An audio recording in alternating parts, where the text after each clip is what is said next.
पंडित जी, पंडित जी। सुनील कपूर गुंडों को साथ लेके आया था, मुझे पीटा और संध्या को जबरदस्ती उठा के ले गया और धमकी देके गया है कि शामू को पुलिस के पास ले जाने के बजाय उसके हवाले कर दो, तभी वो संध्या को लौटा देगा, वरना।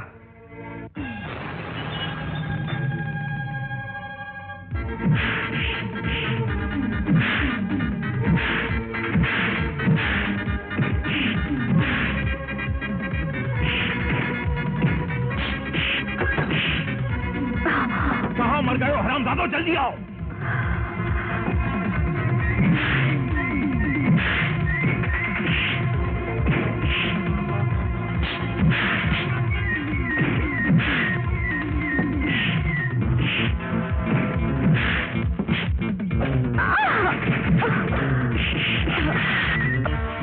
छोड़ो मुझे।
संध्या के माता पिता की हत्या में तेरा भी हाथ था।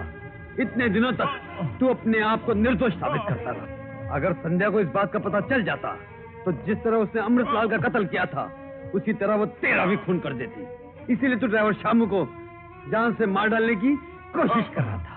संध्या के परिवार की हत्या से मेरा कोई संबंध नहीं है। अबे जा कमीने, इतने बरसों तक तू पुलिस की आंख में धूल झोंक कर बचता रहा, लेकिन कल जब संध्या के केस का फैसला होगा तो मैं तुझे अदालत के कटोरे में खूनी की हैसियत से खड़ा करके तेरे हर पाप जो तूने किए हैं उसकी सजा तुझे दिलवा कर रहूंगा। चल।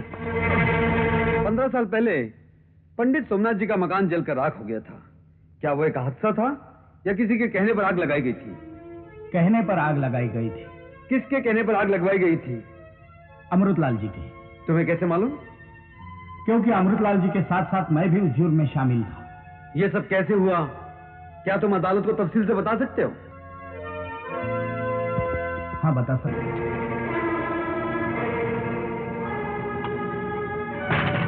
कौन है आप? ये क्या कर रहे हैं? कुछ नहीं। कल रात भगवान मेरे सपने में आए और कहने लगे मुझे ये हीरे मोती के जेवरात नहीं चाहिए, ये बोझ मुझसे उठाया नहीं जाता, इसीलिए वजन कम कर रहा हूँ। ऐसी बात थी तो मुझसे कहा होता। इस तरह रात को उतारने का क्या मतलब? चलो हटो यहाँ से, हटो, नहीं तो मैं शोर मचा के सारी बस्ती को इकट्ठा कर लूंगा।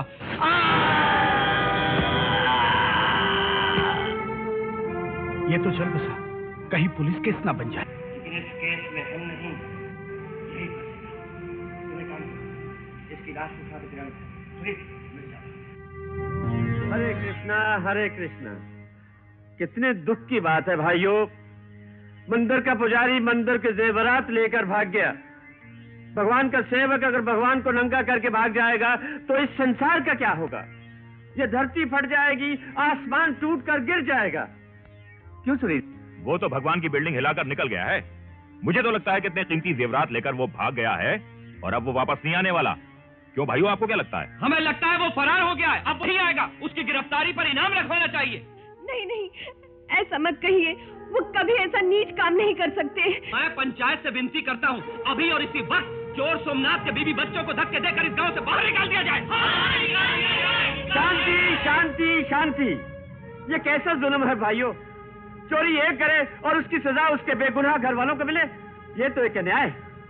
भगवान कृष्ण ने कहा है कि क्रोध पर काबू रख, क्रोध से जोश आता है और जोश से सर्वनाश होता है। इसलिए इन बेगुनाहों को दुखी करके सर्वनाश को अपने दरवाजे पर आने का निमंत्रण मत दो।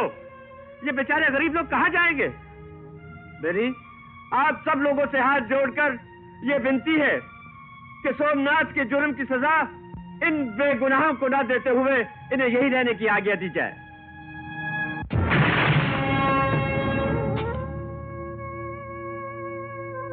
नमस्ते अमृतलाल जी, आप इतनी रात को, क्या बात है? चोर रात ही को चोरियां करते हैं, इसलिए चोर के घर जाना हो तो रात ही को जाना चाहिए।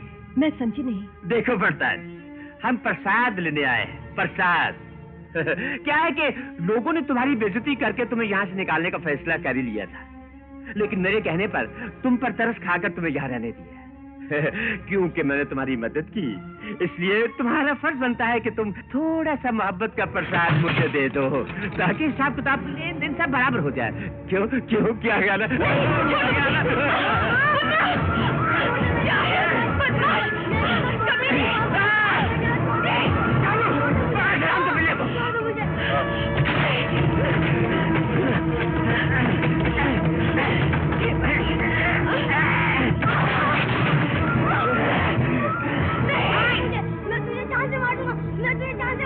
अबे तुम मुझे जान से मार डालेगा?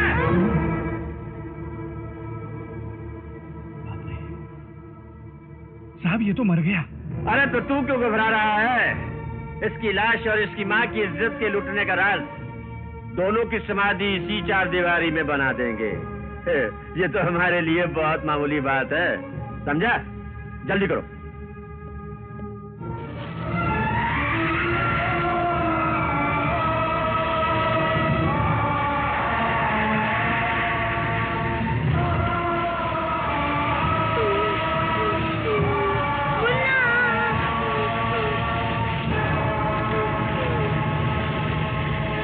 लेकिन कुछ दिनों बाद उन्हें पता चला कि एक गवाह अभी जिंदा है, यानी संध्या, जो कि पुजारी जी के पास है।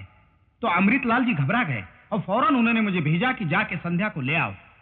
लेकिन तब तक संध्या अपने मौसी के साथ उनके गांव जा चुकी थी और इस तरह वो कहानी वहीं खत्म हो गई।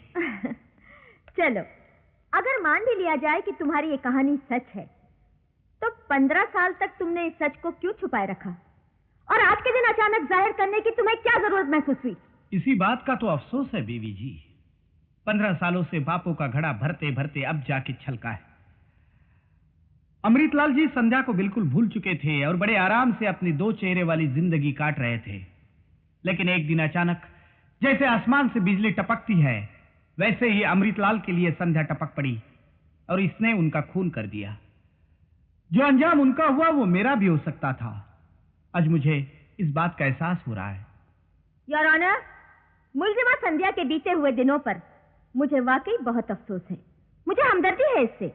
लेकिन योर ऑनर, हर इंसान की बीती जिंदगी दुखों, परेशानियों और उलझनों से भरी रहती है, और जो परेशानियों से घबराकर गुमराह नहीं होता वो शरीफ कहलाता है, और जो उलझनों से तंग आकर गलत कदम उठाए वो मुजरिम कहलाता है।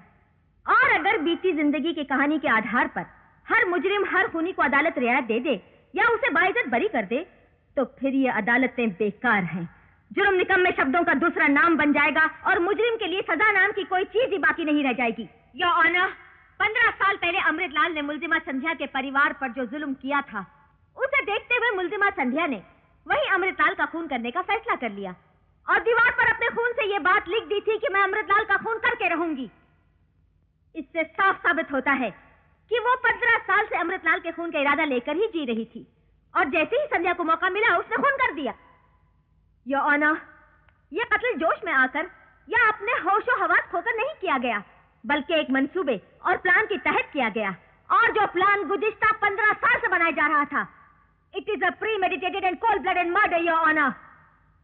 अगर हमारे डिफेंस लॉयर मिस्टर विजय की नजर में खून का बदला खून है, तो फिर इन अदालतों को बंद कर देना चाहिए, कानून की किताबों को आग लगा देनी चाहिए, पुलिस को छुट्टी दे देनी चाहिए। हालात कुछ भी हों, कत्ल होने और कत्ल करने की असलियत सामने आ चुकी है। साबित हो चुका है कि कत्ल मुल्जिमा संध्या ने किया है, सोच समझकर, जानबूझकर। इसलिए मैं अदालत से पुरजोर अल्फाज में दरखास्त करती हूँ कि मुल्जिमा संध्या के कम उम्री पर रहम ना खाते हुए इंडियन पेनल कोड सेक्शन 302 के तहत मुल्जिमा संध्या को सख्त से सख्त सजा दी जाए। That's all your honour. Your honour, अभी पब्लिक प्रोसिक्यूटर ने अपनी जोरदार और धुआंधार जीरे में यह साबित करने की कोशिश की है कि हालात का जुर्म से कोई संबंध नहीं होता। हर मुजरिम को हर हालत में सजा मिलनी चाहिए। लेकिन I am sorry your honour, मैं इस बयान से बिल्कुल सहमत नहीं हूं। इसे कंडेम करता हूं, इसकी सख्त मुखालफत करता हूं। आप सब जानते हैं, हालात और वाकयात को मद्देनजर रखते हुए कानून में रद्दोबदल तो होते रहते हैं। जैसे कुछ साल पहले तक इस देश की औरतों को वोट देने का हक तक नहीं था, लेकिन आजकल की औरतों के हकूक कितने बढ़ गए हैं, इसकी मिसाल आपके सामने है कि एक औरत पब्लिक प्रोसिक्यूटर बनकर कानून और उसके फैसले बदलने के अंदाज बता रही है। योर ऑनर, कानून समाज के लिए बनाया गया है, समाज कानून के लिए नहीं। एक इंसान की हत्या करना या उसका खून करना हर जगह पर जुर्म नहीं होता। इसकी मैं आपको कई मिसालें दे सकता हूं। जैसे एक फौजी सिपाही मैदान जंग में कितनी हत्याएं करता है, लेकिन उसे मुजरिम नहीं कहा जाता, बल्कि उसे बहादुरी के मेडल दिए जाते हैं, देशभक्ति का खिताब दिया जाता है।